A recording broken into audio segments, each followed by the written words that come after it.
Akron, Ohio, was known as the rubber capital of the world, and it was given the title of All-American City 3 times in the past. 4 major rubber companies were here, but 3 of them had left, leaving only the Goodyear alone. It was a typical Rust Belt for a while, and then, downtown revival got underway. What it's like today. Let's drive through to take a look. Coming up on the left is Beacon Journal, the only newspaper in town, with considerable influence in the community. The apartment buildings on the right are popular to students at the University of Akron, due to their proximity to the campus.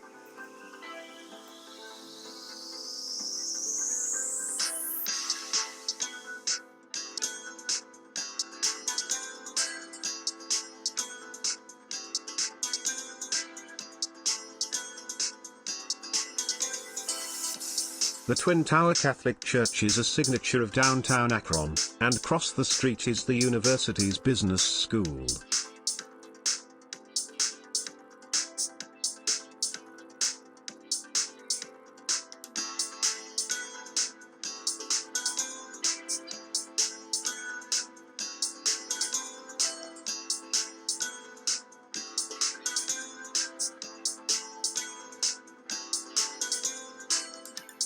The yellow building coming up on the right, is the Quaker Square, the original Quaker Oats facility.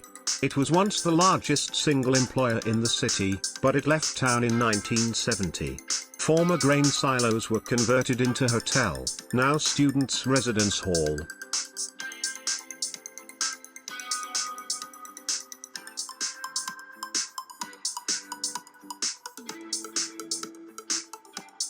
Now turning onto Market Street, the main thoroughfare of east-west direction. On the left are the Art Museum and the city's library.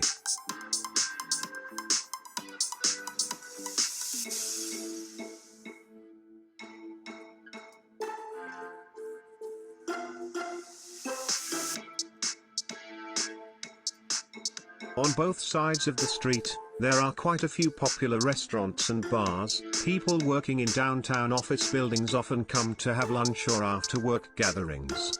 It's much quieter now during the pandemic.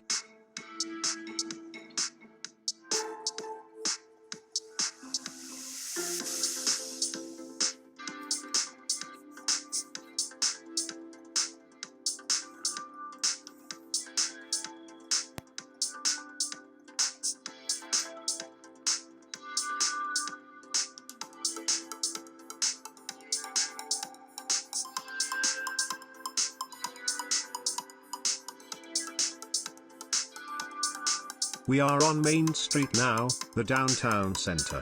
The ongoing road construction is the latest project of downtown beautification effort, after the construction of the coming road circle.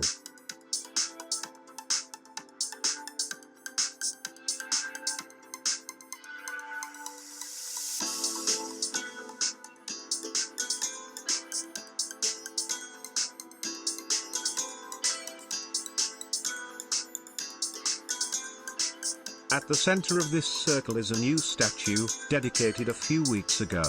It's a rubber worker, hand-making a tire. Although the statue is much larger than a real human being, but surrounded by huge corporation buildings, it is almost invisible from a block away.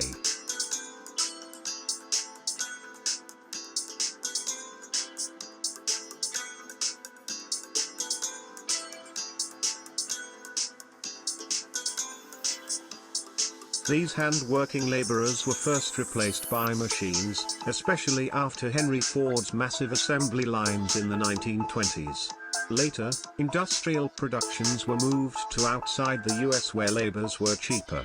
The dichotomy between labor and management may be seen in the contrast between the rubber worker statue and the surrounding corporation buildings. Was this by design?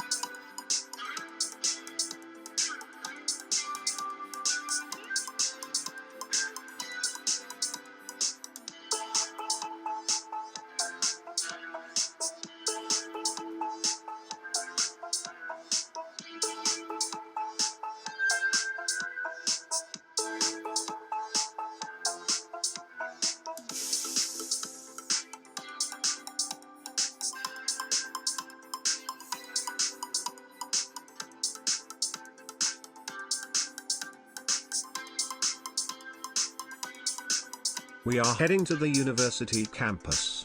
By now you have already known the University of Akron is a part of downtown area, a major player in the downtown revival enterprise.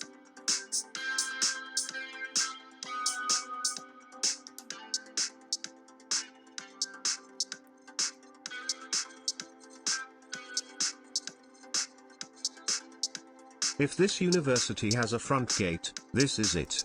The circle drive leading to the executive building, the office of the president, but you cannot see, since it is behind the trees.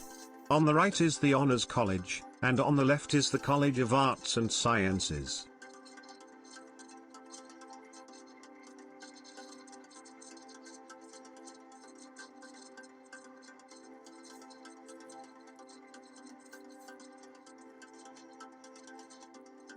Next to it is the main library. The fall semester will start in a week, so it is quite now.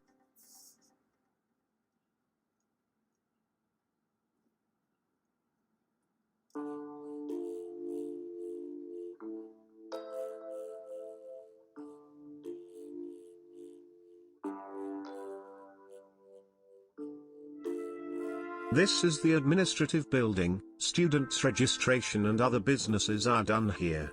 It has 20,000 plus student population, one of 10 Ohio's state universities.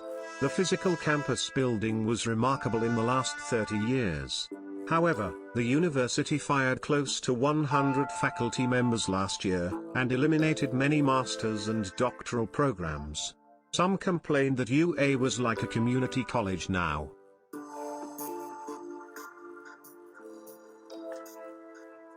Upcoming on the right is E.J. Thomas Performing Arts Building, the largest and best theater in town. Many popular performing companies, including Broadway companies from New York, were visiting and performing here. Graduation commencements were also held here. In front is the law school building.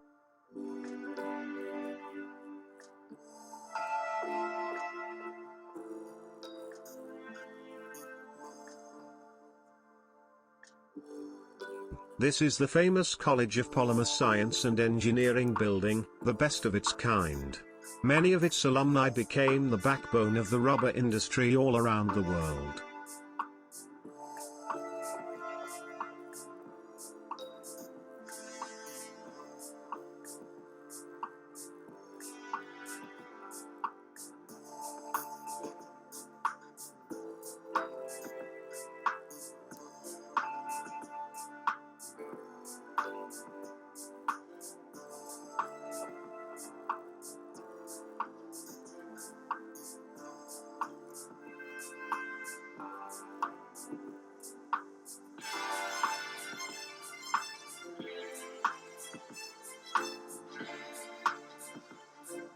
This student union is a popular place on campus for students and faculty to gather, with several fast food restaurants, meeting rooms, bookstore and other shopping establishments, plus a bowling alley. On the right is the chemistry building. The College of Engineering is on the left.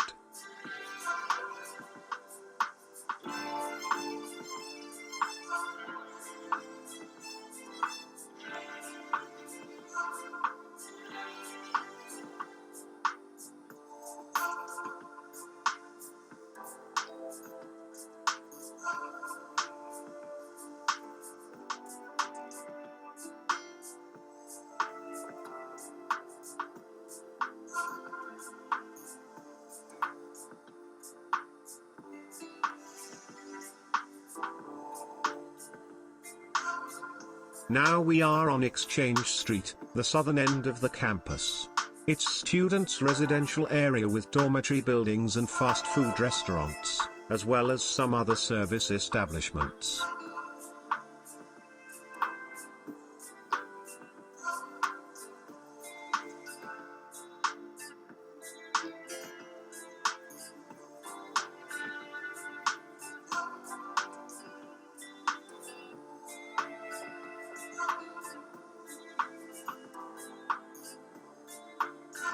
The huge garage on the left serves a large number of commuting student body as well as faculty members. The presence of hundreds of thousand people associated with the university become the lifeline for downtown economy and liveliness.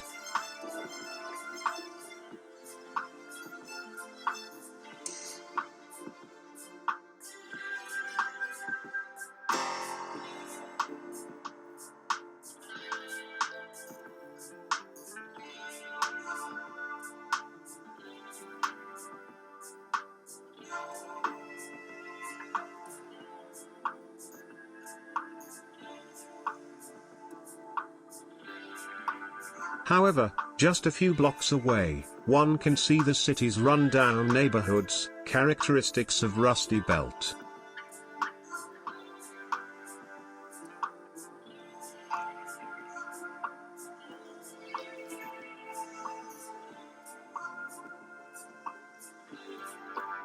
When manufacturing jobs left town, population reduced. The city had close to 300,000 population in 1960, it's 210,000 now.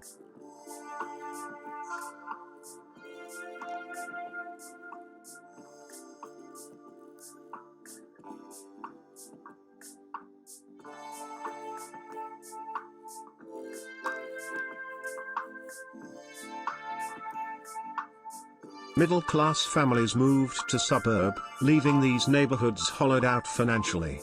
Public schools and police funding dried out, and the poverty circle persisted.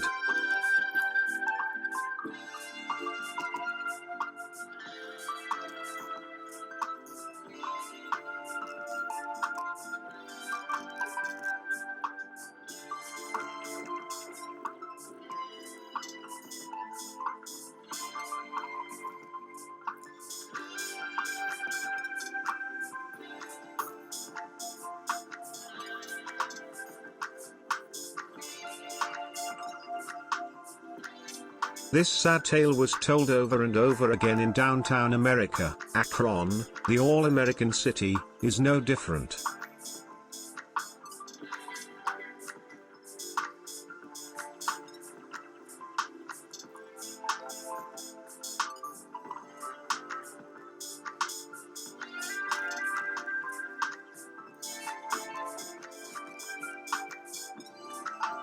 As soon as we crossed the city limit, and neighborhood scene became different.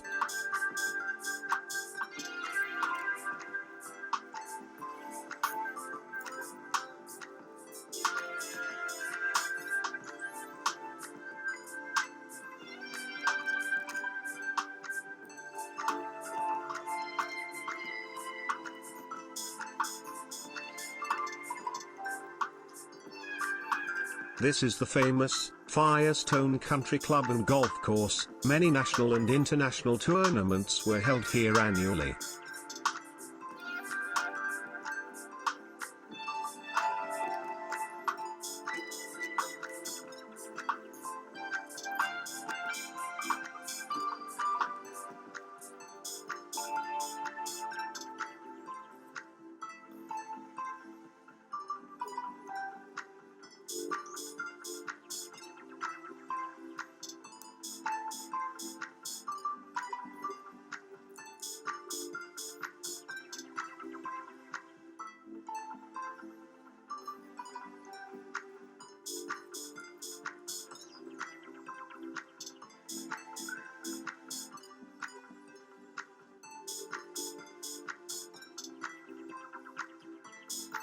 Nearby are many new subdivisions like this one.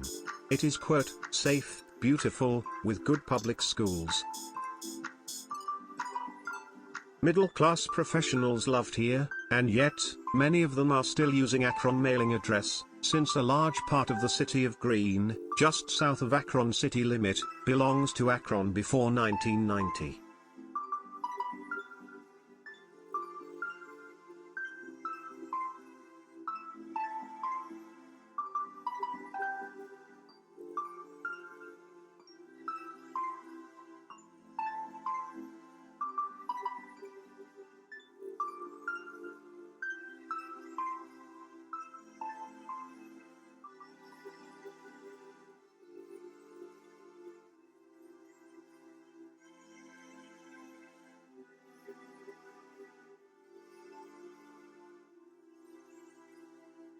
Green Township had a population of 5,000 in 1960, it's 25,000 now.